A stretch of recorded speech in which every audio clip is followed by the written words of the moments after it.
좋은 아침입니다. 아침의 하나의 뉴스 종합 비타민 아침의 매일경제 김은미입니다. 꼭 필요한 뉴스만 콕콕 집어서 전해드리겠습니다. 시작해볼까요?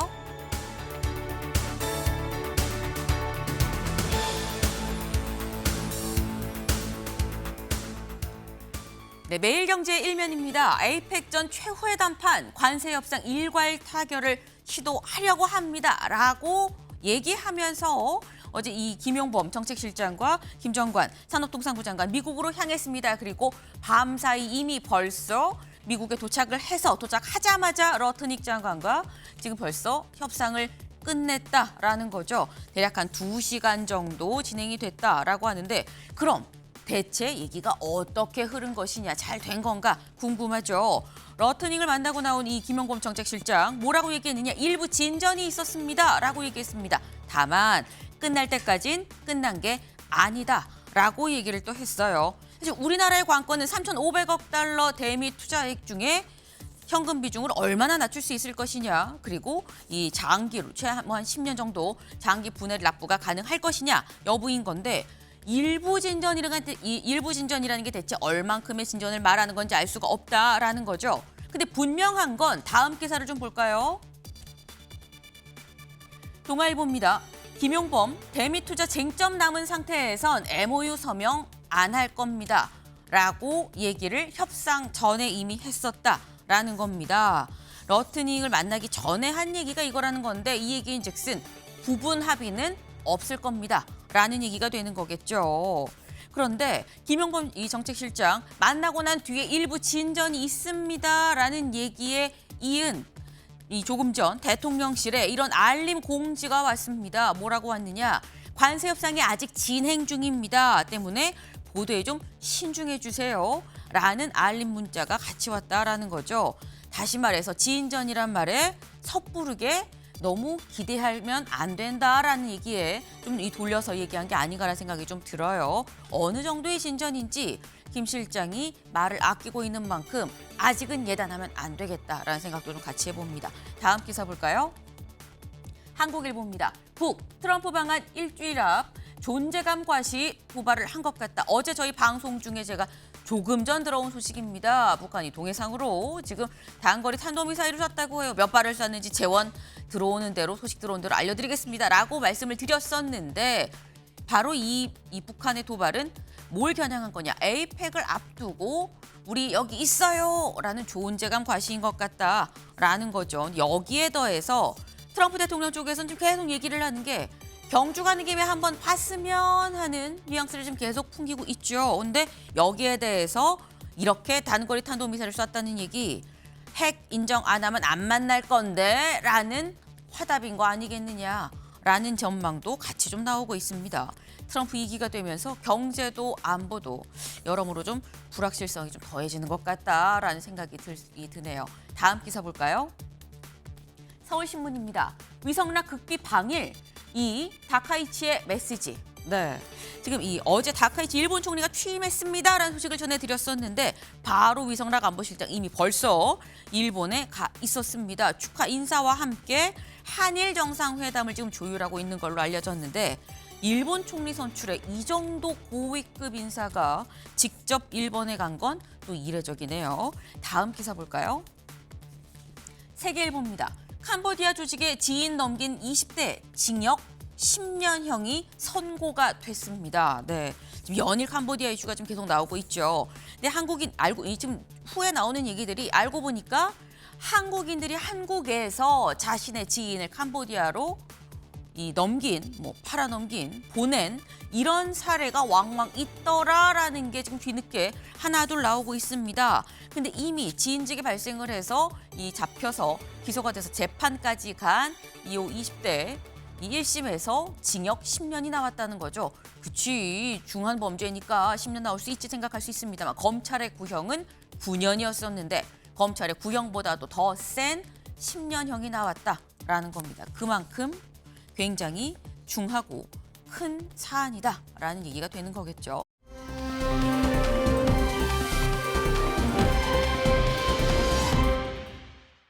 네, 바로 이 모습입니다.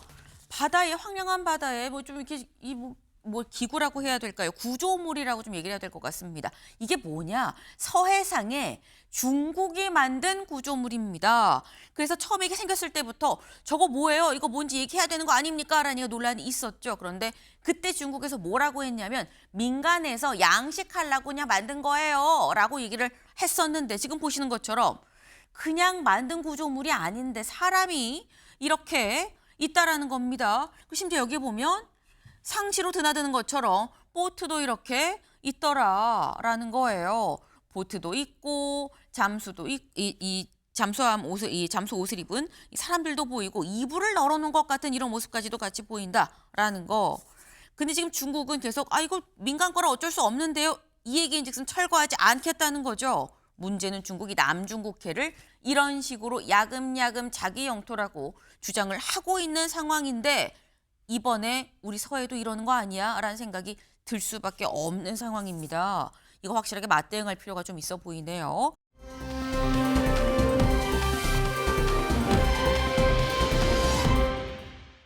오늘은 저희가 비타민 이코노미, 비타민 E를 좀 가지고 왔습니다. 같이 볼까요? 이겁니다. 다음 달부터 유류세 인하율이 줄어든다라는 거죠. 그래서 리터당 휘발유는 25원, 경유는 29원이 오른다. 기름값이 오른다. 체감으로는 오른다라는 거. 유류세 인하폭이 줄어들기 때문에 이거 대중교통 타야겠네라고 생각을 하실 수 있는데 근데 또 경기도민은 이런 문제도 있어요. 다음 기사 볼까요? 경기도 버스 요금도 오릅니다. 언제부터 25일부터 200원에서 뭐 직행, 이 광역 버스 경우는 400원까지, 200원에서 400원까지 버스 요금도 오른다. 그럼 어떻게 해야 되는 거냐? 가능한 거리는 운동 삼아 걸어 다니시라라는 조언을 드릴 수밖에 없어 보입니다. 아침엔 매일경제 뉴스 종합 비타민 언제나처럼 TV로 좀 크게 보시다가요. 궁금한 점 유튜브 댓글로 남겨주시면 같이 좀 얘기를 해보겠습니다. 첫 번째 키워드 들어가 볼까요?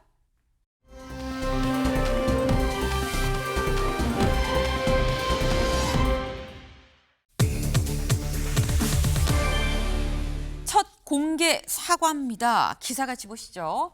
여당 이상경 발언 부적절 국민께 죄송합니다. 라고 처음으로 공개 사과가 나왔습니다. 이상경 국토부 1차관을 얘기를 하는 거죠.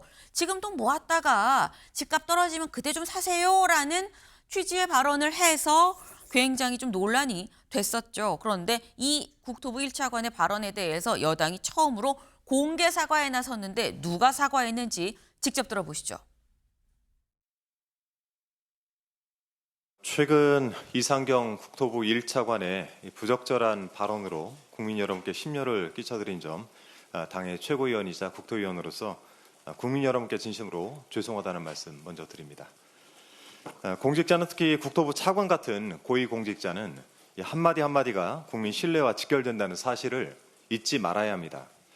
정책의 기조가 흔들리고 또 본질이 아닌 것을 가지고 공세를 받을 수 있는 그러한 언행 등에 대해서 각별히 자제해야 한다라고 하는 것이 당의 입장이고 오늘 한준호 최고의 발언도 역시 그런 연장선상에 있으며 원론적으로는 크게 그 얘기 자체는 원론적으로 할 수 있는 돈 벌어서 집 사라 이렇게 이제 한 건데 자기는 수십억짜리 집이 있으면서 그렇게 얘기하면 열받지 국민들은. 네, 일단 쭉 좀 얘기를 들어보면 민주당 쪽에서도 지금 뭔가 여론이 좀 심상치 않다라는 걸 좀 인지를 한 것 같다라는 생각이 듭니다. 근데 최인호 의원님, 근데 이 첫 공개 사과가 정청래 대표도 아니고요. 김병기 원내대표도 아니고 수석 최고위원인 전현희 최고위원도 아니고 왜 한준호 최고위원이 공개 사과를 한 거냐라는 생각이 사실 들긴 들어요. 최고위원이면서 국토위원입니다. 네. 한준호 최고위원은 21대도 국토위원, 지금도 국토위원으로 있으니까 네. 21대 때 저도 함께 국토위원으로 활동했지만 상당히 부동산 쪽의 전문가고 아주 원칙적인 관점을 가지고 있습니다.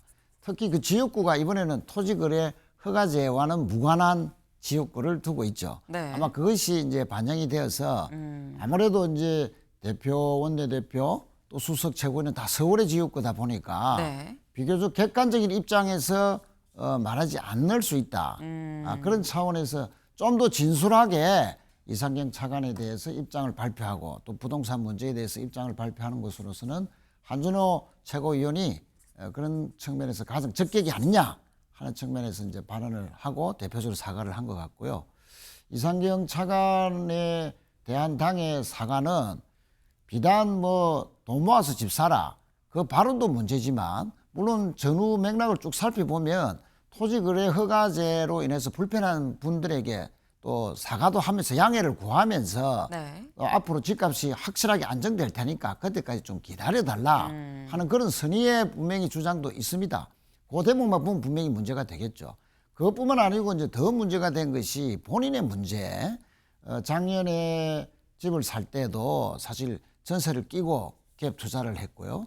또 차관으로 입각하기 직전에도 판 집이 지금은 금지되었던 또 주인 전세로 또 팔았기 때문에 그 본인의 해명과는 좀 다른 부분이 분명히 있다. 네. 그래서 당에서 우선적으로 여론을 좀 진화하자 해서 선제적으로 좀 사과한 것으로 그렇게 봐집니다. 지금 최인호 의원님께서는 당에서 선제적으로 그리고 어떤 이 사과의 진실성, 진솔한 마음을 나타내기 위해서 토허제 구역이 아닌 지역구의 최고위원인 한준호 최고위원 얘기를 한 거다라고 말씀을 하셨는데 김성태 의원님 어떻게 보십니까? 민주당의 인식이 저렇게 아직까지도 한가하다는 거죠. 당 3역도 아닌 이제 물론 최고위원 이분 역할도 중요하지만은 정청래 당대표가 이런 때는 뭐 하고 있는 겁니까?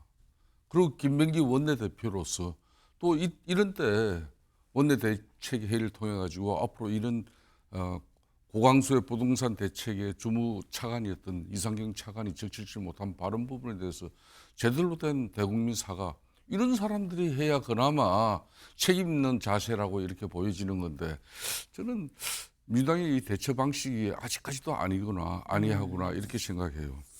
이 정책이 신뢰를 잃어버리면은 사실상 그 휴지 조각보다도 못하는 게 또 정책이 돼버립니다. 이렇게 되면은 11호 부동산 대책 이 정책은 이미 추진 동력이 상실돼 버려요.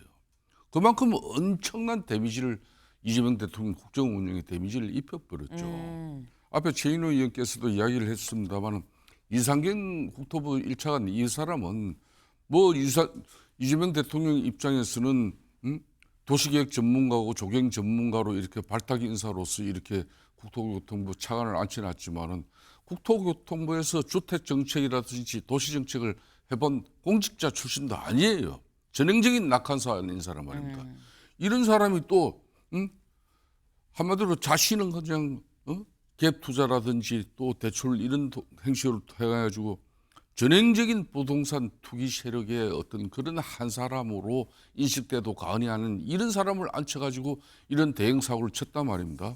그러니까 이제 지금 국민들 입장에서는 지들은 이번에 부동산 대책을 내놓은 흔히 말하는 뭐 5인방이라는 사람들 이 사람들이 전부 강남권에 다 똘똘한 한 채를 가지고 있는 사람이에요. 네. 한 채뿐만 아니라 두 채를 가진 사람들이에요.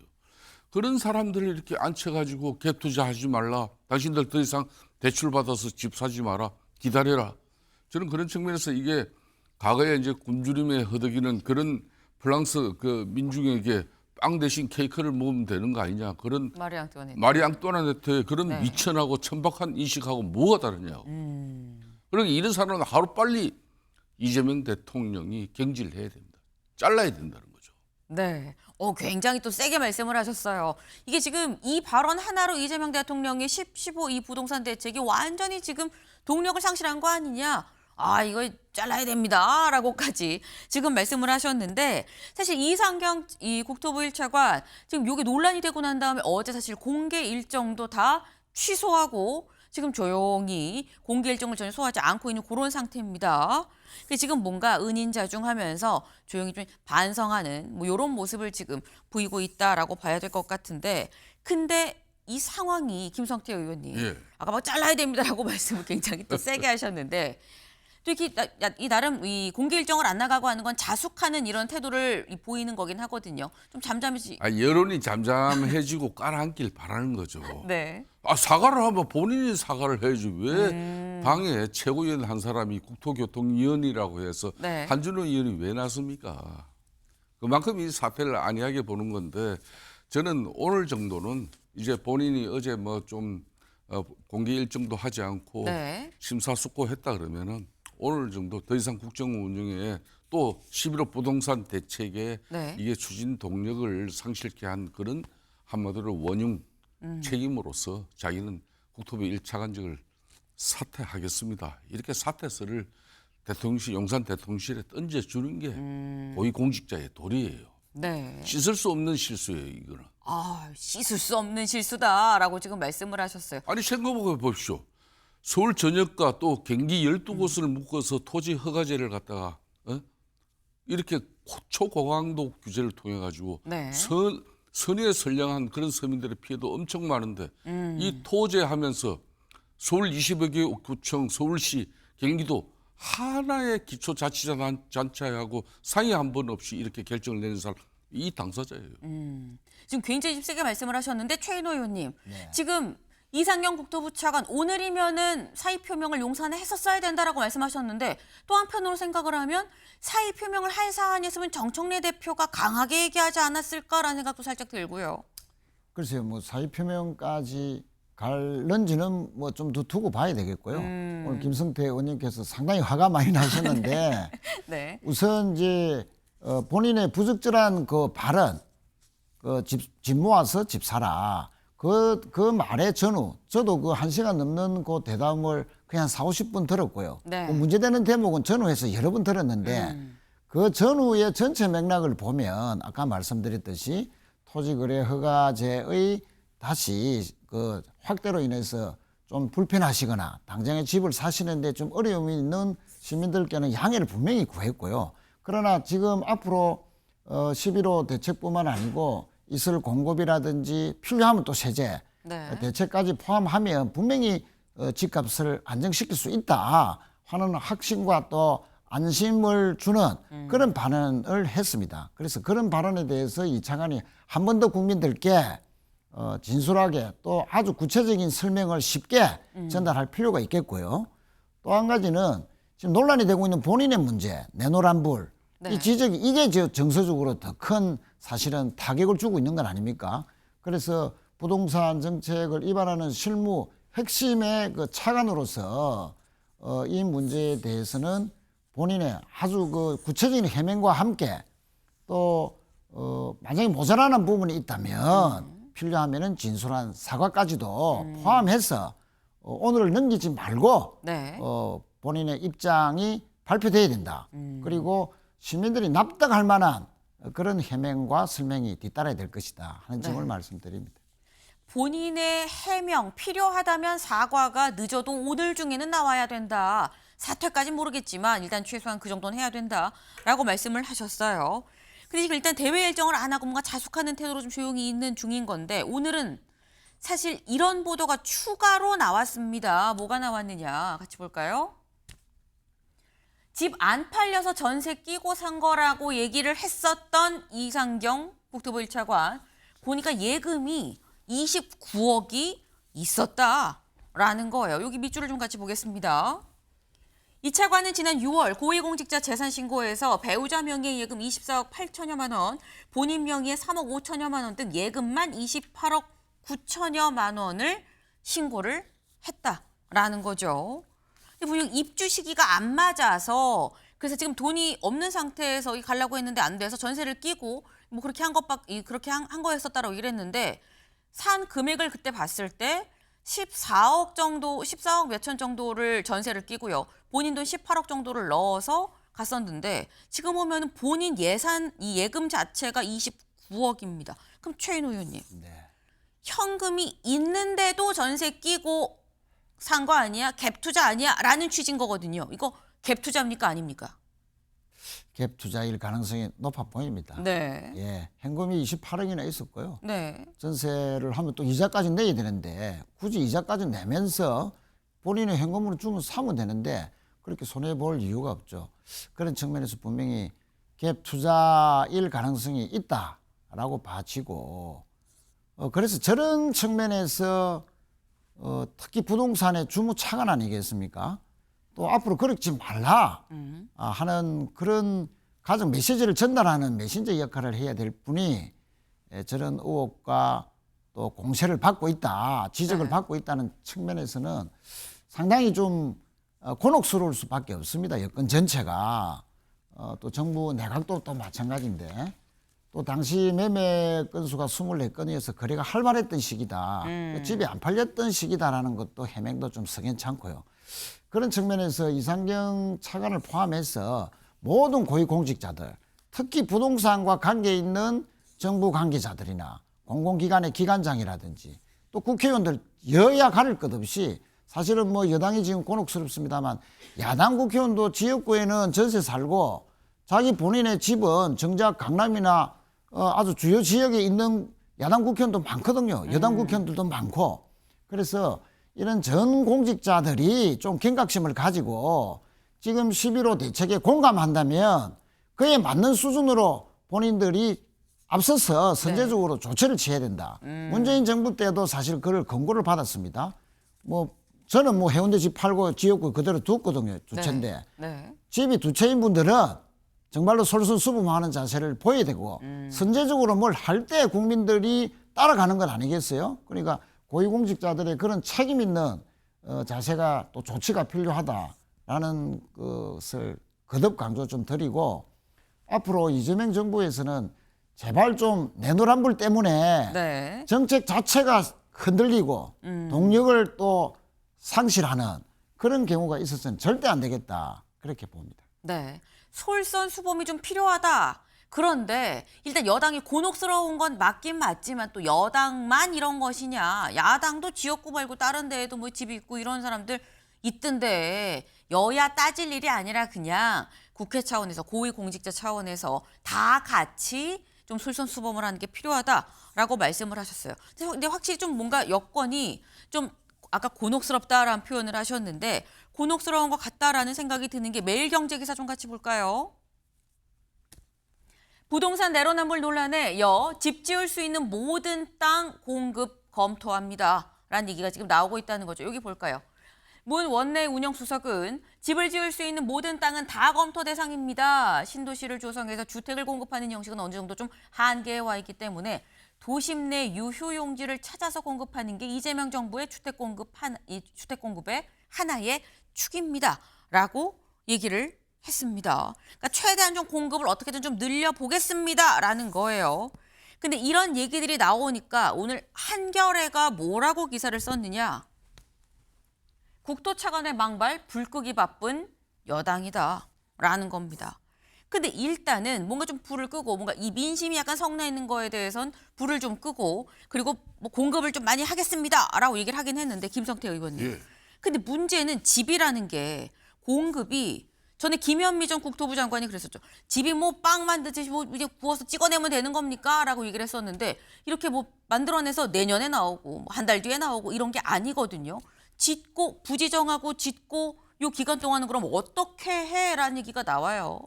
그러니까 이게 특히 시장 심리가 중요한 건데 네. 특히 민주당 정부가 들어서면은 부동산 집값은 오른다. 이게 심리예요. 그런데 그런 측면에서 벌써 이재명 대통령 취임하고 세 번의 이제 부동산 대책을 내놨지 않습니까? 그러면 처음에 이제 6.27 부동산 대책이 나오고 난 이후면은 그러면은 모든 이제 국민들이나 서울 시민들, 수도권 주민들이 수도권에 그래도 내 집을 한 채 가지고자 하는 그런 꿈이 있어가지고 정말 부부간에 뭐 밤낮 안 가리고 일하고 생활비 줄이고 애들 사교육비 줄여가면서 이렇게 내 집 마련의 어떤 기회를 보고 있는데 네. 자신들은 실컷 갭 투자하고 은행 대출 받아가지고 재산 증식 다 해놓고 지금 와서 이렇게 그런 내 집을 마련하는 사람 하려고 하는 그런 사람들 갖다 투기 수요 세력으로 몰아버려가지고 그때 토지 허가제까지 때려버렸으니까 이거는 분명히 지금 큰 낭패예요. 지금 이상경 차관 같은 경우는 해명도 상당히 거짓말을 하고 있어요.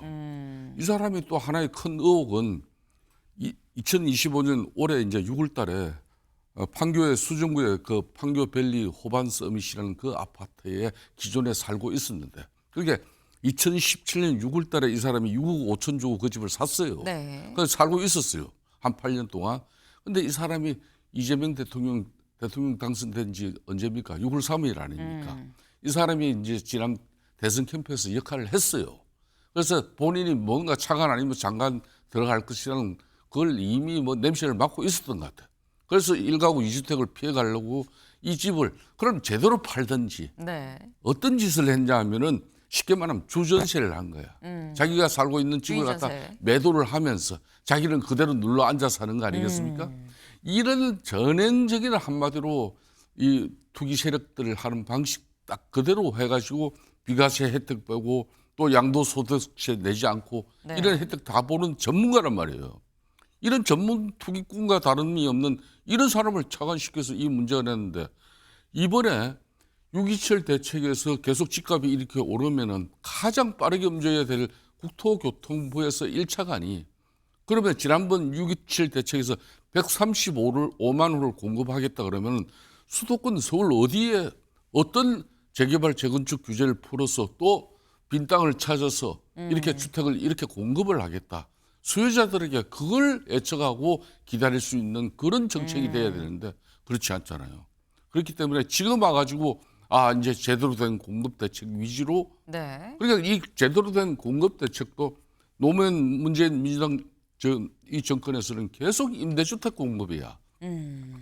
시민들은 국민들은 내 집이란 것은 민간주택을 말하는 건데 네. 그런 측면에서 앞으로 정책을 가다듬을 때 저는 우리 국민들이 바라는 주택 수요 그 정책이 되길 간절하게 희망하고 저도 국토교통위에서 10년 가까이 활동한 사람입니다. 네. 그러니까 지금 이게 공급이랑 같이 제시가 돼야 국민들이 심리적으로 그래 여기 또 공급이 있다고 하니까라는 어떤 그런 부분이 있을 텐데 그게 아니라 일단 발표가 되고 나중에 마치 불 끄듯이 공급도 나올 거예요라는 얘기 막연한 이런 얘기만 있으면 이게 잦아들 수 있겠느냐라는 말씀을 하셨어요. 네. 국민의힘은 굉장히 강하게 비판을 하고 있죠. 직접 들어보고 오실까요? 여당 원내대표부터 국토부 차관까지 정작 자신들은 갭 투자의 사다리를 밟아 부를 축적하고 주요 지역의 부동산을 가지고 있습니다.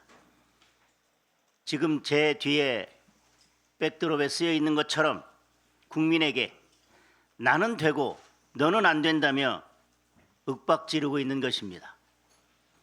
국민의힘은 내 집 마련의 꿈을 죄악시하며 현금 부자의 부동산 천국을 위해 국민에게 주거 지옥을 강요하는 이재명 정권과 민주당의 위험한 폭주를 반드시 막아내겠습니다. 이재명 정부가 계엄이라고 하는 부동산 계엄이라고 하는 폭탄을 서울에 던져놓고서는 끊임없는 계몽령을 하고 있다고 생각합니다. 부동산 계엄은 부동산 계엄입니다. 시장 실패는 불 보듯 뻔한 상황입니다.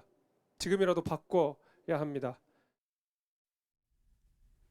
네, 지금 부동산 계엄이다라고까지 지금 얘기가 나왔습니다. 장동혁 대표 내 뒤에 있는 이 백드롭처럼이라고 얘기를 했죠. 어떤 백드롭이냐 바로 이걸 얘기를 하는 거죠. 나는 되고 너는 안 된다. 아파트 대박 김병기, 주식 대박 민중기. 이걸 지금 국민의힘에서는 아침 회의 시간에 뒤에 백드롭으로 이렇게 걸었어요. 최인호 의원님 어떻게 보셨습니까? 그렇습니다. 뭐 야당으로서는 충분히 그런 발언이나 또 내노란볼 행태에 대해서 지적할 수 있죠. 그러나 국민의힘도 정말 부동산 정책에 대해서 흔들기만 하지 말고 11호 대책에 대해서 어떤 평가를 하는지 과연 집값 안정을 바라는 이재명 정부의 앞으로의 부동산 정책, 이전의 정책에 대해서 정말 그 정책에 대해서 어떤 평가를 하는지에 대해서 내놔야 됩니다. 속으로는 뭐 집값이 조금씩 더 올랐으면 좋겠다라고 생각을 하면서 겉으로는 일부 행태들을 빌미 삼아서 부동산 안정정책 전체를 흔들고 이재명 정부의 타격을 주려는 정치 공세적 입장에서만 만약에 선다면 앞으로 그러면 이재명 정부가 구체적인 공급 대책을 더 내놓고 또 필요하면 세제 합리화 정책까지 곁들여서 수요, 공급, 보유, 양도라는 이 부동산 정책 전반에 걸쳐서 하나의 세트로서 다 이제 제시되고 그것이 안정에 기여를 했을 때는 그러면 앞으로 어떤 말을 하려고 그러는지 과연 그러면 제1야당으로서 서울의 집값이 이렇게 폭등하고 있을 때 11호 대책처럼 그리고 지금 한 일주일 지나니까 시장이 완전히 얼어붙었다고 평가할 정도로 안정이 됐지 않습니까? 일단은 그 올라가는 폭등세가 멈췄어요. 그 부분에 대한 긍정적인 평가는 일부라도 하면서 또 일부 행태에 대해서는 비판하고 해야 균형 잡힌 그런 시각이지 무조건 정부의 정책을 반대만 하고 보자라고 했을 때 그러면 국민의힘은 제1야당으로서 부동산 정책이 뭐냐, 진짜 집값 안정을 바라는 그런 공당으로서의 의식이 있느냐에 대해서 분명한 대안을 내놔야 됩니다. 네. 지금 비판만 할 게 아니라 뭔가 지금 민주당이 살짝 여권에서 뭔가 실수가 있는 듯하니까 옳다구나고 전체 정책을 흔들고 있는 것 같은데 그럴 게 아니라 제1야당이라면 같이 대안을 얘기를 하고 어떻게 해야 나은 방향으로 갈 수 있는지를 얘기해야 된다라는 말씀이셨어요. 네. 뭐가 됐든 국민들은 여가 됐든 야가 됐든 같이 손을 잡든 국민들이 잘 살게끔만 해주면 좋겠다. 다른 거 바라는 거 없다라는 생각을 하고 있지 않을까라는 생각을 좀 해봅니다. 다음으로 넘어가 볼까요?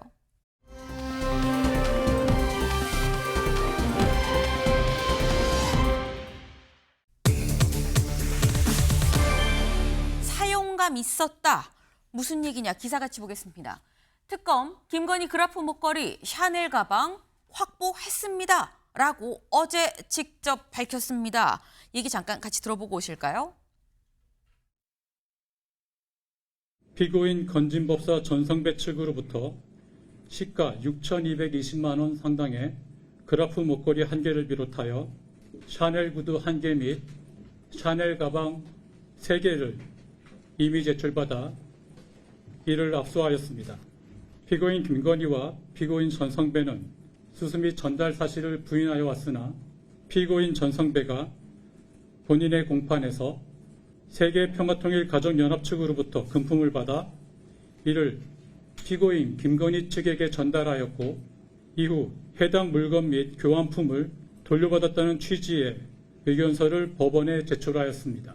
특검은 이에 따라 피고인 전성배 측으로부터 해당 물건들을 제출받아 압수하였고 그 일련 번호 등이 수사 과정에서 확인된 것과 일치함을 확인하였습니다. 네. 쉽게 얘기 말씀드리면 건진 법사가 직접 제출을 했다. 갖고 와서 제출을 했어요라는 얘기예요. 지금 특검에. 근데 여기서 드는 생각은 근데 제출받은 게 진짜 그 물건인지 어떻게 알아? 다른 거 갖고 와서 이게 사실 그거예요라고 내놨을 수도 있잖아라고 생각할 수 있는데 뭐라고 얘기했느냐 여기 같이 보겠습니다. 일련 번호 등이 수사 과정에서 확인한 거랑 일치하더라. 그 해당 물건 딱 그거 갖고 온 게 맞더라고요라는 겁니다. 그런데 이런 얘기를 하죠. 이 물건들은 사용감이 있었습니다라고 얘기를 해요. 이 물건들은 사용감이 있었다. 새 걸 그냥 그대로 보관만 하다가 갖고 온 건 아니다라는 얘기가 지금 될 수 있을 텐데 일단 갖고 온 물건들이 뭔지 잠깐 좀 볼까요? 동아일보 같이 보겠습니다. 이거죠. 지금 이 제출한 게 목걸이 그리고 가방 3개, 구두 하나라고 하는데 일단 가방입니다. 샤넬 19 플랫백 미디움, 샤넬 클래식 스몰 플랫백, 샤넬 탬버린 체인백. 아 이게 다 그런 거여서 비싼 거였어. 쉽죠. 이제 와서 보니까. 그라프 버터플라이 실루엣 다이아몬드 목걸이 요런 것들을 다 그거 사실 여기 있어요라고 얘기를 하면서 특검에 이미 직접 갖고 와서 제출을 했다라는 겁니다. 근데 임주혜 변호사님, 건진법사 처음에 목걸이는 잃어버렸다고 했었거든요. 뭐 이 명품 가방이야 직접 해당 매장을 압수수색해서 이거 했잖아요라고 하니까 뭐 어쩔 수 없는 부분이었긴 합니다만 왜 갑자기 인정을 하고 심지어 자진 납세까지 하는 거냐라는 거죠. 전성배 씨 같은 경우에는 지금 전략의 수정이 있었던 것으로 보입니다. 이와 관련된 부분은 알선 수재라는 죄가 문제가 되는 건데요. 네. 통일교 측으로부터 어떤 청탁을 알선받았고 그에 대해서 그 대가로서 금품을 받고 이것을 김건희 여사에게 전달했다라는 부분이 알선 수재인데 네. 전성배 씨 같은 경우 지금 이전의 주장처럼 내가 이런 물품을 전달받았지만 다시금 김건희 씨에게 전달하지 않았다라고 주장을 하면 어찌 보자면은 본인만 처벌받을 위기에 놓여든 것입니다. 하지만 여러 가지 증황상 지금 청탁의 대가로서 이런 물품들이 전달했다는 것이 여러 증언들이 나오고 있기 때문에 전략의 수정이 있었던 것으로 보이는데 지금 본인이 이런 물건을 받았지만 네. 전달하지 않은 것도 본인의 판단이고 잃어버린 것도 본인이라고 한다면은 네. 본인의 처벌이 더 무거워질 가능성이 높았습니다. 그런데 오히려 내가 이 물품을 전달받은 것은 맞지만 네. 이것을 다시 단순히 전달했던 중간에 매개자에 불과하고 구체적으로 이 사이에서 어떤 청탁이 있었는지 그 청탁이 들어진 것인지는 관여한 바가 없다. 오히려 손을 빌려준 그런 심부름꾼에 불과했다라는 취지의 전략을 세운 것으로 보입니다.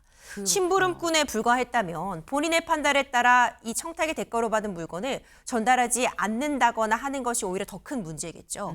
심부름꾼에 불과했으니 전달을 했고 다시 돌려줬으니 보관하고 있었다라는 취지로 전략의 수정이 있어서 그렇기 때문에 나는 청탁에 관련된 부분은 몰랐으므로 알선수재 혐의 적용되지 않습니다라는 전략의 변경이 있었다고 봅니다. 형량이 상당히 높아질 수 있었는데 그게 아니라 난 중간에서 그냥 왔다 갔다 심부름만 한 거예요. 내 역할은 별로 크지 않았습니다. 고로 내가 죄를 짓긴 하였으나 요만큼밖에 안 돼요 라는 취지의 전략으로 가는 거 아니겠느냐라는 거예요. 그런데 이렇게 직접 제출을 하고 난 다음에 김 여사 쪽에서는 뭐라고 얘기를 하고 있느냐 같이 볼까요? 김 여사 쪽에서는 특검팀이 확보한 이 물건들, 이 이메일 제출해서 받았다는 그 물건들은 사실 김건희 여사가 수령했다는 사실은 확인되지 않는 거 아닙니까? 수집 제출 과정에서 위법 또는 뭐 중간 회유, 유도 가능성도 다 면밀히 살펴볼 필요가 있다라고 얘기를 합니다. 근데 또 여기서 좀 살펴볼 부분이 임 변호사님. 지금 사실 이 건진 법사도 이게 난 전달했어요. 근데 내가 김 여사 주라고 김 여사한테 전달했어요는 아니고 나는 그 수행비서한테 전달, 유모 씨 수행비서한테 전달을 했어요라고 얘기를 하고 있고 우리가 받았다는 증거는 없잖아라고 또 김 여사 쪽에서도 얘기를 하고 있거든요. 그럼 이건 어떻게 되는 겁니까? 당연히 이런 주장, 그러니까 지금 전성배 씨가 이걸 제출했다고 해서 김건희 여사에게 전달되었다가 돌려받았다는 부분이 현재로선 입증된 건 아닙니다. 네. 당연히 김건희 측 변호인단에서는 저런 주장을 할 수 있겠죠. 다만 다른 정황 증거들, 보강 증거들과 더해 보자면 실제로 이 유 전 행정관이 샤넬 매장에 방문을 해서 다른 제품으로 교환을 해간 사실까지는 이미 사실로서 확인이 된 부분입니다. 그렇다면은 왜 과연 전성배 씨는 유 전 행정관에게 이 제품을 주고 교환을 지시했는가? 이렇게 연결을 하다 보면은요, 네. 이것은 합리적으로 추측해 보건대 결국 최종적으로 김건희 여사에게 전달되었다라는 추측이 훨씬 더 신빙성이 높게 보입니다. 다른 증거들의 보강이 필요하겠지만 이번에 전성배 씨가 이 샤넬백과 이 고가의 목걸이 등을 제출한 것은 의미가 상당하다고 보여지는데 실물이 끝까지 확보가 되지 않으면 네. 여러 가지 추측, 그러니까 정황상 이런 부분들이 확실해 보여요라는 이야기만 할 수 있었겠지만 네. 물품이 확인됐습니다. 통일교 측에서 구입한 제품이 맞다는 것까지 확인이 됐다면 네. 지금 특검 입장에서는 좀 합리적으로 분석해 보건대, 해석해 보건대 적어도 김건희 여사에게 전달이 되었다가 문제가 되고 여론이 좋지 않자 돌려받은 것이 맞다라는 추측의 신빙성이 더 높아졌다고 보입니다. 지금 실물을 확보 안 하고 실물을 확보 못 하고의 차이가 굉장히 큰데 실물을 확보했기 때문에 이건 상당히 좀 큰 수확이다라고 봐야 된다고 말씀을 하셨어요. 근데 아까 저희가 말씀드린 게 저희 키워드기도 하죠. 사용감이 있었다라는 겁니다. 그냥 물건을 뭐 받아서 보관만 하고 뜯어보지 않은 게 아니라 실제 뭐 백도 매보고 목걸이도 좀 해보고 신발도 신어본 것 같다. 라는 얘기가 되는 건데 저 유튜브 댓글도 이렇게 지금 올라왔어요. 질문이.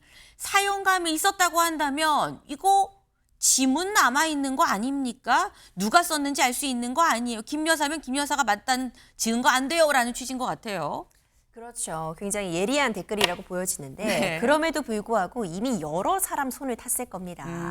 사용을 최종적으로 누가 했는지는 사실상 가방은 이 외면을 계속해서 만질 수밖에 없는 구조이기 때문에 네. 그 이후에 다른 사람의 손을 매우 많이 거쳤을 것이라고 합리적으로 추측이 가능해서 유의미한 지문의 확보를 통해서 실제로 누가 사용했는지를 확인한다. 이 부분까지는 어려울 수 있어 보이는데요. 네. 다만 저는 이번에 확인된 그 제품의 구성도 굉장히 흥미롭다고 보여집니다.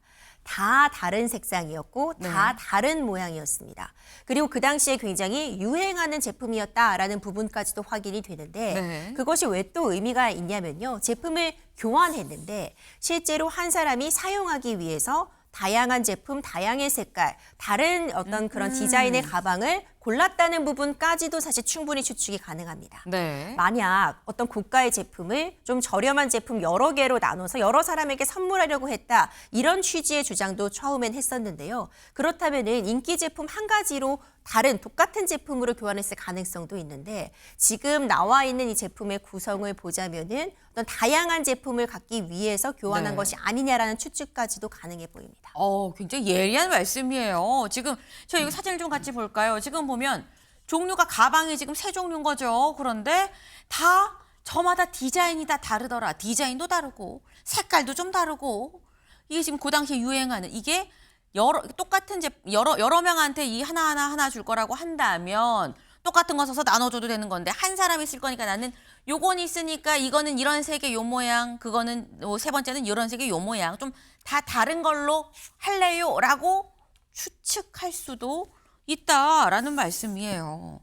근데 사실 이 실물이 확보되기 전부터도 특검 입장에선 해당 이 샤넬 매장을 압수수색을 해서 여기서 일련 번호가 뭔지까지도 확보를 했었죠. 그리고 일련 번호뿐만이 아니라 당시 샤넬 직원의 진술도 상당히 좀 뭔가 이 정황 증거가 충분히 되는 면이 있었습니다.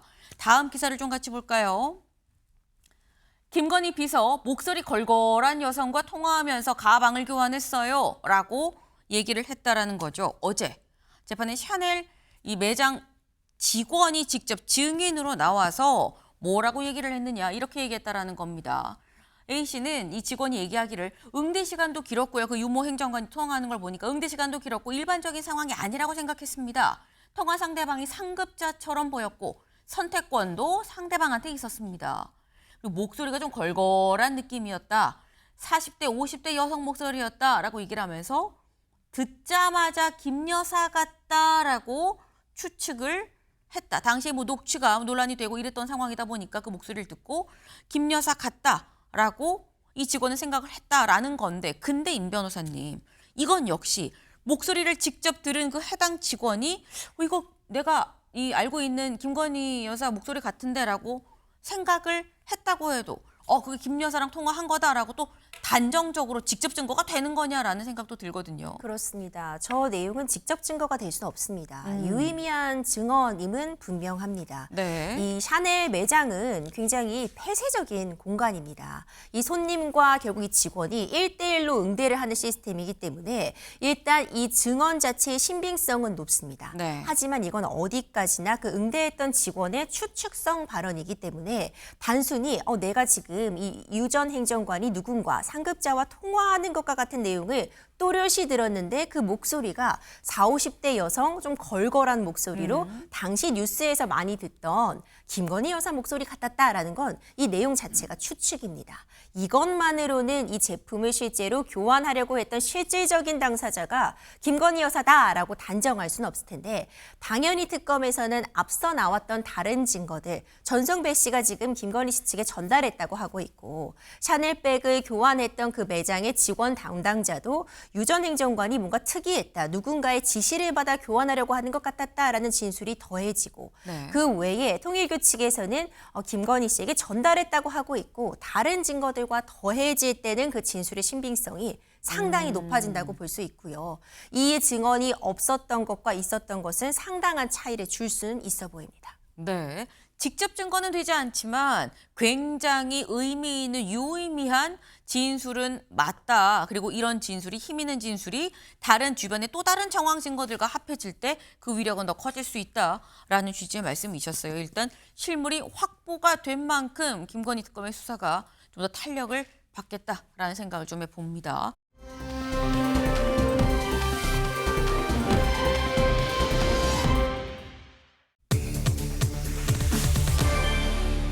명태균의 입입니다. 네, 오랜만에 등장했죠. 명태균 씨. 기사 같이 볼까요? 공천 개입 의혹 김건희 법정에서 명태균 대면했다라는 겁니다. 네, 조금 전 저희가 얘기했었던 뭐 샤넬 직원까지 증인으로 나왔어요라고 했었던 바로 그 공판, 그 재판에 샤넬 직원만 증인으로 나온 게 아니라 명태균 씨도 증인으로 소환이 됐습니다. 근데 이 재판에 출석을 하면서 명태균 씨 이렇게 얘기했거든요. 잠깐 들어보고 오실까요? 강혜경 씨 말대로 김영선 전 의원 공천을 김건희 여사가 준 선물이다라고 말씀하신 적 있으실까요? 그거는 김영선 의원이 진해에서 경선에서 떨어졌거든요. 강혜경 씨한테 사기를 북돋워 주려고 했던 격려의 말이지 그거하고 아무 상관이 없어요. 김건희 여사한테 준 게 마지막이 9월 4일이에요. 경선이 언제냐면 11월 5일이거든요. 그게 무슨 영향이 미쳐요? 김 여사 측을 위해서 여론조사를 무상으로 그런 말도 안 되는 얘기를 저한테 하시지 마시라고요. 나한테 고검에서 나한테 확인시켜주고 맞춰본 거예요. 다 자료 아닙니까? 여태까지 다 조작당한 거예요. 아시겠어요? 오늘 김건희한테 내가 꼭 물어볼 겁니다. 뭐냐? 왜 나를 잡아넣느냐? 내가 뭘 잘못했는데 나 잡아넣느냐? 명태균 씨 얘기는 내가 강혜경 씨한테 허세를 부린 거지 이게 무슨 뭐 이 근거가 된다고 그러는 겁니까? 다 조작이에요라고 지금 얘기를 하고 있죠. 그런데 이렇게 지금 얘기를 하고 재판정으로 들어갔습니다. 재판정 안에서는 사실 저희 취재진이 직접 영상으로 촬영을 할 수가 없는데 기자들이 들어가서 들었어요. 근데 들었을 때 증인신문을 하면서 뭐라고 얘기를 했느냐 같이 볼까요? 이렇게 얘기를 했습니다. 김 여사를 보면서 날 구속시킨 사람이에요. 내가 무슨 감정이 좋겠습니까? 라고 얘기를 했다라는 거죠. 감정 안 좋아요 라는 얘기예요. 근데 이렇게 얘기를 하면서 다음 보시죠. 20대 대선 여론조사를 보낸 건 걱정하지 말라고 얘기를 한 거고 내가 김 여사한테만 보낸 게 아니라 다른 사람들한테도 다 보냈어요. 그리고 선거에 대해서 김건희는 아무것도 모릅니다. 라고 얘기를 하면서 이 얘기를 아까 살짝 흥분한 것처럼 막 흥분하면서 고성까지 막 질렀다라는 거예요.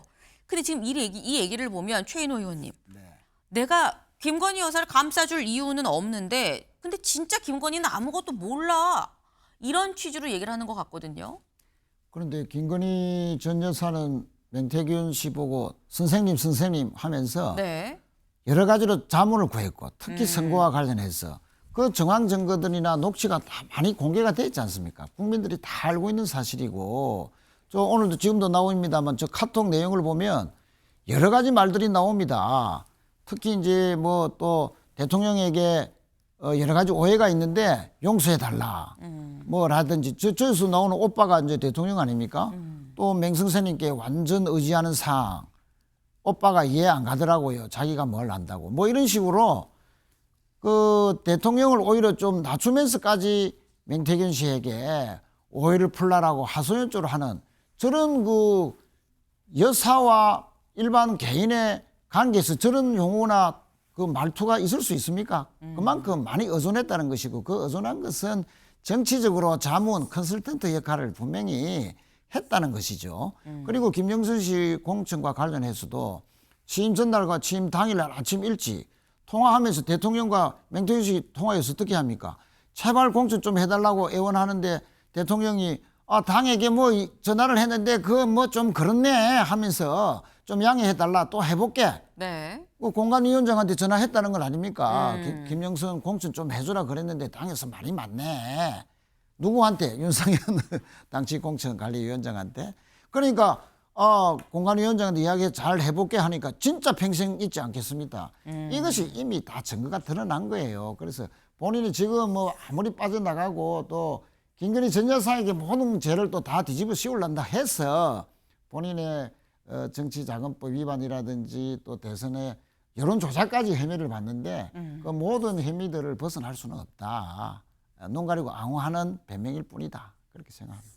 네. 지금 뭐 난 김건희 여사는 잘 모르고 여기 선거 하나도 몰라요. 그러다 그냥 여러 사람 보내는 것 중에 하나 여론조사 그냥 당신도 보세요라는 취지로 보낸 겁니다라고 하지만 이미 공개된 뭐 문자나 둘 간의 대화를 봤을 때 이게 그냥 사이냐라고 말씀을 하셨어요. 아까 물론 뭐 문자에서 뭐 대통령을 낮추면서까지라고 말씀하셨는데 또 김 여사 쪽에서는 그게 거기서 말하는 오빠는 내 친오빠다라고 또 얘기를 하고 있기 때문에 그 부분은 약간 살짝 좀 정정을 좀 드립니다. 어쨌거나. 그런데 요지는 김 여사랑 지금 명태균 씨랑 그냥 대충 하는 사이가 아닌 거 우리 다 알잖아요 라고 지금 말씀하셨죠. 실제로 명태균 씨도 비슷한 취지의 그런 얘기를 한 적이 있습니다. 잠깐 들어보고 오실까요? 선거에서도 좀 모종의 역할을 좀 이렇게 했다라는 그런 얘기를 자기가 많이 한 바가 있었죠. 네, 지금 제가 살짝 준비가 안 된 것 같은데 그런 얘기들을 명태균 씨가 지금 이 여러 곳에서 굉장히 공개된 장소에서 많이 했었습니다. 심지어 윤석열 전 대통령이 입당하는 날짜도 내가 찍어준 거야 라고 얘기를 했었거든요. 김성태 의원님. 예. 이 말이 맞으면 명태균 씨가 굉장히 또 큰 역할을 하고 김건희 여사랑도 소통이 있었다는 거 아닙니까? 그러니까 김건희 여사나 윤석열 전 대통령이 검찰총장을 그만두고 정치에 이제 입문하고 또 당내 경선을 통해서 대통령 이제 국민의힘 후보가 되기 과정까지는 사실상 선의적으로 명태균 씨에게 많이 의지한 것만은 그건 틀림없는 사실인 것 같아요. 네. 그럼 그 사실 자체를 가지고 지금 이제 민주주의 특검팀은 김건희 여사가 이제 명태균 씨에게 2억 한 7천만 원 상당의 여론조사를 58번, 그러니까 58번을 이렇게 무상으로 이제 제공을 받고 또 윤석열 전 대통령과 공모해가지고 그 대가로 이제 김영선 공천을 했다는 게 공소장의 핵심 내용이거든요. 여기에 이제 명태균 씨 입장에서는 자기는 정치 그러니까 여론조사 전문가로서 선의로 한 것이다. 선의로 했기 때문에 나는 이 돈을 받을 목적으로 한 게 아니다. 어제 법정 진술도 이제 거의 그런 내용이에요. 그렇기 때문에 앞으로 이제 결론은 법원에서 판단할 문제지만은 명태균 씨의 저런 법정에서의 자신의 방어권 이 부분이 이제 앞으로 국민 정서나 이런 부분이 지금까지 이렇게 특검이 특히 창원지검에서부터 이첩받아가지고 그 내용을 중심으로 이렇게 그동안 특검에서도 몇 차례 소환 조사를 통해 가지고 이루어진 공소장이기 때문에 재판 과정에서는 특검의 공소 내용과 지금 현재 명태균 씨의 주장은 상당히 배치가 되는 것 같아요. 이걸 이제 재판부가 어떻게 판단할 것인가 좀 주의 깊게 지켜봐야 될 것 같습니다. 네. 일단 특검이 보고 있는 것과 명태균 씨의 얘기는 너무 완전히 다르기 때문에 이게 재판부가 어떻게 하나하나 좀 찾아가는지 여부가 관건이겠다라는 말씀을 하셨는데 지금 명태균 씨 저희가 지금 얘기하는 거는 어제 김건희 여사 재판에 나온 얘기를 지금 저희가 하고 있는 건데 굉장히 명태균 씨 좀 바쁠 것 같은 게 오늘은 또 어디에 나오느냐? 국정감사장에 나옵니다. 오늘은 잠시 뒤 오전 10시부터 지금 시작인 거죠. 행안위에서 하는 서울시 국정감사에 증인으로 또 출석을 합니다. 여기에 나오게 되면 오세훈 시장과 이제 마주하게 되지 않겠느냐라는 거죠. 왜 굳이 오세훈 시장이랑 마주하는 거에 이렇게 주목을 하느냐? 그동안 명태균 씨, 오세훈 시장에 대해서 이렇게 얘기를 했었거든요. 잠깐 들어보고 오실까요? 제 사랑하는 아내와 제 여식들에게 씻을 수 없는 상처를 준 오세훈이를 잡으러 차원에서 서울까지 왔습니다. 오세훈 시장 만남 횟수가 정확히 몇 번인가요? 정확히 증인과 이렇게 어떤 증거가 있는 것들은 한 7번 이상 만난 것을 알고 있습니다. 오세훈 씨한테 여론조사 결과를 직접 보고하셨어요? 그럼요. 정확하게 판세 분석을 해줘요. 예, 그런 판세 분석을 하는 걸 처음 들었다. 예, 다른 사람한테 그런 걸 들어본 적이 없다. 좋아하니까 그렇게 얘기했겠죠. 네. 지금 명태균 씨는 내가 오세훈 시장이 되는 데서 굉장히 혁혁하게 도움을 줬다라는 취지로 지금 얘기를 하고 있는 거죠. 물론 오세훈 시장 쪽에서는 전혀 아니다라고 또 얘기를 하고 있습니다. 이렇게 두 사람이 굉장히 어떤 거의 싸우는 듯한 갈등이 있는 것 같은 국면까지 두 쪽의 얘기가 완전히 다른 상태에서 오늘 직접 행안위에서 대면하게 된다라는 건데 지금 8시 53분을 조금 넘어가고 있죠. 조금 전 대략 한 1시간 전쯤에 명태균 씨가 행안위 국정감사 나오기 1시간 앞두고 지금 보시는 것처럼 저런 글을 올렸습니다. 명태균 나쁜 잡으러 오늘은 서울시청 간다. 이런 글을 남기고 오늘 서울시 국감장에 나온다라는 거죠. 근데 실제로 명태균 씨가 며칠 전에 뭐라고 했냐면 한 언론 인터뷰에서 서울시 국감에 나와서 오세훈 20건 다 얘기할 거예요. 사실대로 얘기해서 억울한 사람 없도록 할 겁니다라고 얘기를 했었거든요. 최인호 의원님. 20건을 얘기를 한다고 합니다. 이 여기서 말하는 20건이 뭐냐라는 거죠. 오늘 무슨 얘기가 나올까요? 그 입에서. 일단 여론조사가 뭐 총 7건이다라고 알려졌는데 네. 그것보다 더 많다는 의미인지 모르겠습니다. 20건이라는 게. 그래서 그 여론조사를 했는데 오세훈 시장의 후원 회장으로 알려진 분이 그 여론조사 비용을 대납을 했다. 그러면 정치자금법 위반이 되는 거죠. 그리고 20건을 다 말한다는 거는 돈을 다른 사람으로 받았다는 것뿐만 아니고 또 그 여론조사에서 데이터 조작이 일부 있었다. 그 당시에 그 안철수 지금 의원과 당시 후보로서 상당히 경합을 네. 많이 치열하게 하고 있었지 않습니까?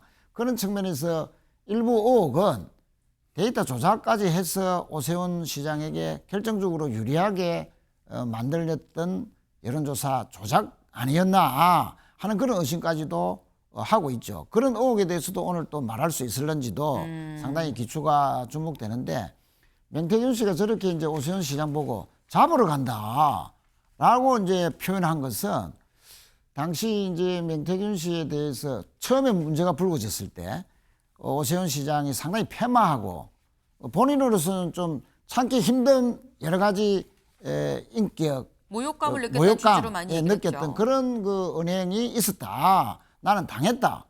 그런데 실제로 또 세 번이나 직접 만났다. 본인이 이렇게 주장을 해왔는데 오세훈 시장은 전혀 만난 적이 없다. 물론 그 뒤에는 좀 일부 진술도 바뀌었지만 자 그런 측면에서 누가 진실을 이야기하는지는 모르겠지만 오늘 법정에서는 어떻게 보면 운명의 한판이 될 가능성도 있다. 명태균 씨가 지금까지 밝히지 않았던 사실들까지 네. 20건이라는 말을 오늘 처음 듣거든요. 네. 그래서 오늘 명태균 씨가 이야기하는 것이 그 폭로성 발언이 얼마나 이제 진위가 될지 또 수사까지도 만약에 된다면 그 결과가 어떻게 될지 오세훈 시장으로서는 상당히 뭐 좀 곤혹스러운 그런 국감장이 될 가능성도 있겠다 하는 생각입니다. 네. 오늘 뭔가 운명의 한판이 될 수도 있겠다라는 말씀을 하셨는데 사실 오세훈 시장 쪽에서는 명태균 씨의 이런 얘기에 대해서 이렇게 얘기를 하고 있습니다. 잠깐 들어보시죠. 명태균 씨는 사실에 부합하지 않는 숱한 얘기들을 정치적으로 그동안 많은 얘기들을 펼쳐왔기 때문에 국정 전반에 관한 사업들에 대한 감사를 하게 되는 것인데 결국은 이 명태균이라는 이 정치적 인물들을 끌어들이면서 국정감사의 장을 완전히 정치 형해화시키겠다는 의미로밖에 비춰지지가 않습니다. 그 사법적 리스크가 없음에도 불구하고 없는 내용들을 억지로 만들어서 수사를 계속 밀어붙이고 있는 이 민주당의 정치적 행동에 대해서는 지양할 필요가 있다는 점을 다시 한번 말씀드립니다. 네. 지금 명태균 씨를 일단 믿을 수가 없는 거예요. 저 사람 얘기하는 거 하나도 아닙니다. 라고 지금 오세훈 시장 쪽에서는 얘기를 하고 있는 거죠. 지금 20건이다 라고 지금 얘기를 하고 있는데 이게 임주혜 변호사님. 이 20건이 좀 그 인터뷰 내용을 좀 보니까 이런 내용이더라고요. 지금 검찰에서 오세훈 시장에 대해서 하는 별건 수사가 20건이에요. 그 요 20건 내가 다 오늘 나가서 다 얘기를 하겠습니다. 뭐 이런 취지로 얘기를 했는데 오세훈 시장에 대한 검찰의 수사가 몇 건인지를 명태균 씨가 이게 알 수 있는 겁니까? 여러 언론이나 이런 부분들을 종합해 봤을 때 오세훈 서울시장과 관련된 그런 쟁점들이 20꼭지다라는 취지의 주장으로 좀 선회해 볼 수 있을 것 같습니다. 그런데 오늘 과연 어떤 이야기가 나올까, 유의미한 얘기가 나올까는 명태균 씨도 본인의 재판이 진행 중입니다. 그렇죠. 내년 1월 정도에는 이 정치자금법 위반 관련해서 이제 1심 재판 판결이 나올 수 있는 상황이고 네. 지금 추가적으로 다른 부분들이 특검을 통해 드러나면 추가 기소도 가능한 상황이기 때문에 본인 역시도 발언을 정지할 필요가 있는 이중적인 상황입니다. 네. 여러 가지 아는 대로 내가 다 얘기할 것이다 라고 지금 으름장, 그러니까 선포를 해둔 상황이지만 본인도 처벌받을 수 있는 그런 내용에 대해서는 사실상 국감장에서 증인으로 출석해서 선서 후 발언하기 쉽지 않기 때문에 오늘 어떤 발언을 할지는 아마도 이제 본인이 처벌받을 위험 같은 부분도 감안을 하고 좀 갈라내고 또 발언을 하지 않을까 저는 그렇게 예측을 합니다. 지금 현재 진행 중이고 추가 기소도 사실 가능한 상황이기 때문에 있는 그대로 다 얘기할 거예요 라는 얘기를 또 고지고대로 믿을 순 없다라는 말씀이셨어요. 좀 지켜봐야 될 것 같습니다.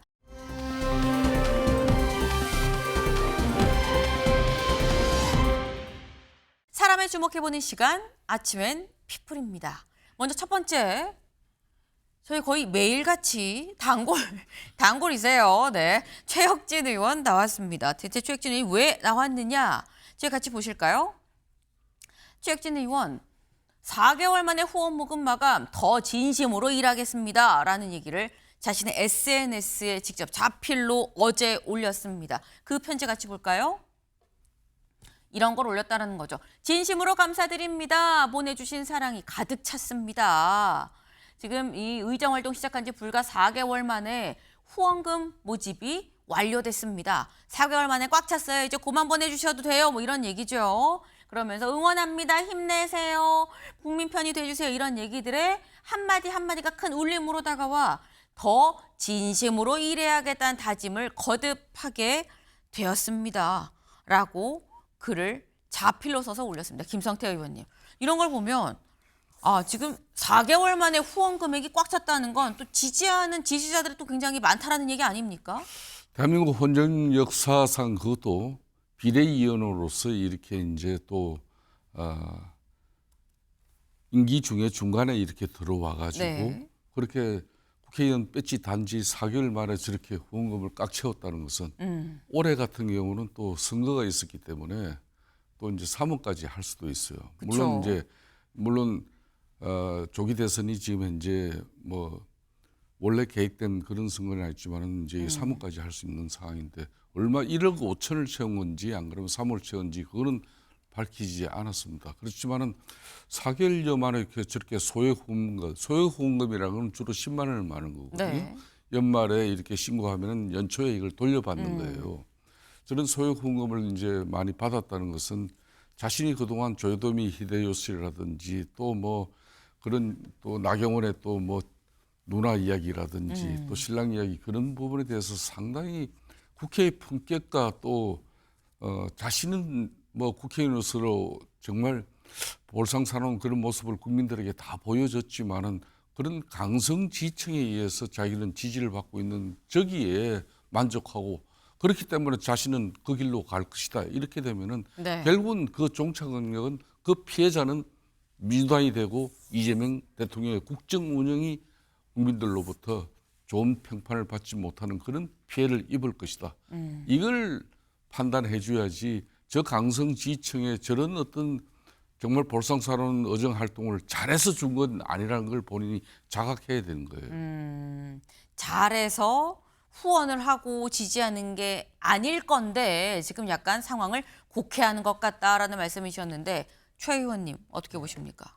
뭐 저도 비슷합니다. 더 열심히 한다고 했거든요. 지금 더 진심으로 일하겠다라고 얘기를 했거든요. 그러니까 더 진심으로 일해야 되겠다는 게 지지자들뿐만 아니고 바라보는 전체 국민들의 입장도 고려해 가면서 오히려 이번 국감에서 조요토미 히데요시 그 피켓 사진 때문에 왜 사법부가 불신받고 있고 사법부가 왜 개혁이 돼야 되는지 이 메시지가 다 그날 여러 다른 동료 의원들이 다 말했음에도 불구하고 그것이 다 사상이 되고 본인의 피켓만 부각이 되면서 메시지 관리에 실패를 했지 않습니까? 그러면 우군으로 평가되던 민주당 그 메시지 관리가 잘못되게 하는데 무소속 최혁진 의원도 일조를 했기 때문에 그런 측면에서라도 지지자들도 중요하지만 그러나 더 크게 보면 일반 국민들의 정치 혐오 네. 또는 냉소 그런 분위기가 절대 있지 않는 범위 내에서 열심히 해주기를 바랍니다. 네. 열심히 한다고 하는데 지금 같은 방향으로 열심히는 좀 곤란하다라는 게 두 분의 공통적인 제가 한 말씀만 더 붙이면요. 짧게 부탁드립니다. 예, 네. 그저께 네. 동료 의원 그러니까 국민의힘 주진우 주진우 의원. 의원이 질의 시간에 그렇게 질의를 하고 있는데 바로 옆자리에 가서 원래 자기 자리도 아닌 그 옆자리까지 찾아가가지고 동료 의원 질의 방해를 넘어서 가지고 상당히 모멸적인 그런 정말 이런 행위는 해서는 안 되는데 그런 행위에 대해서 마주 보면서 서영교 의원을 비롯한 민주당 의원들이 그걸 또 반대소하고 즐기고 그런 모습이 또 영상물을 통해 가지고 국민들에게 비춰지는 그 천박한 행위에 대해서 저 보상이 저런 형식으로 저게 자신의 가슴에게 큰 울림으로 다가왔고 또 그런 방향으로 더 진심으로 일해야 되겠다. 이 부분에 대해서는 법사위원장인 추미애 위원장과 민주당 의원들이 상당히 깊게 성찰해야 될 부분이에요. 네. 대선배님 김성태 의원께서 지금 한번 꾸짖음을 좀 주신 게 아닌가라는 생각을 좀 해봅니다. 두 번째 인물로 좀 넘어가 볼까요? 두 번째 인물. 트럼프 대통령인가 싶은데 뒤에 두 사람이 더 있죠. 두 사람은 누구지 싶으실 수도 있습니다. 기사같이 보시죠. 미 백악관 국방부 거친입, 지금 캐롤라인 레빗과 션 파넬, 지금 백악관 대변인이고요. 여기는 국방부, 이 전쟁부 대변인이죠. 두 사람이 왜 나왔느냐? 지금 허핑턴 포스트 기자가 이 캐롤라인 레빗 백악관 대변인한테 문자를 보냈다는 거예요. 질문을 하기 위해서 뭐라고 했는지 같이 볼까요? 미러 정상회담에서 이 미러 정상회담이 하기로 된 그 부다페스트, 헝가리 부다페스트는 장소 자체가 이런 의미가 있습니다. 러시아가 우크라이나 불침을 약속한 장소인데 이거 알고 정한 거예요. 누가 여기서 보자고 한 겁니까? 의미 있는 질문이죠. 그랬더니 여기에 대한 대답이 Your mom did. 니네 엄마가 라고 대답을 했다라는 거예요. 이 얘기를 듣고 기자가 가만히 있지 않았겠죠. 기자가 뭐라고 또 답을 했느냐. 이 재밌어요? 라고 했더니 난 당신이 스스로 언론인이라고 생각하는 게 재밌어요. 이 극좌 글쟁이야. 라고 또 얘기를 했다라는 겁니다. 그런데 심지어 이 대화를 누가 공개를 했느냐. 캐롤라인 레빗 백악관 대변인이 공개를 본인이 했어요. 그러면서 기자의 정치적인 의도를 내가 지적하기 위해서 이걸 공개합니다. 라고 하면서 공개를 했다라고 하는데 이게 끝이 아닙니다. 아까 남자 국방부 대변인 션 파넬 대변인이 있었죠. 국방부 대변인한테도 이 해당 허핑턴 포스트 기자가 질문을 합니다. 뭐라고 질문했는지 같이 볼까요? 피터 헥세스 국방장관이 우크라이나 정상회담 때 러시아 국기색 넥타이를 맸던데 혹 러시아 쪽을 좀 지지하는 그런 의도는 아니었습니까? 라는 취지로 질문을 했더니 너희 엄마가 사준 미국 넥타이야. 이 멍청아 라는 얘기까지 같이 붙였다는 거예요. 이게 제가 뭐 어떻게 더 말을 이어야 될지 알 수가 없네요. 네, 최인호 의원님. 네. 이런 대화가 우리나라에서 오가면 어떨까요? 난리가 나죠. 바로 사태감인데. 네. 저게 이제 미국 정치가 상당히 적대 정치로 간다 하는 것을 상징적으로 보여주는 장면이라고 봐지고요. 아니 대통령을 반대하는 시위자나 또는 기자나 또는 그 여러 사람들이 다 그분들도 미국 국민 아닙니까? 똑같은 국민들인데 반대한다고 해서 또 지적을 한다고 해서 언론이나 국민들을 보고 조롱을 한다든지 그걸 넘어서서 적대시하는 특히 요 마음 이것은 그 상대방 어머니를 성적으로 모욕하는 아주 도발적인 말이거든요.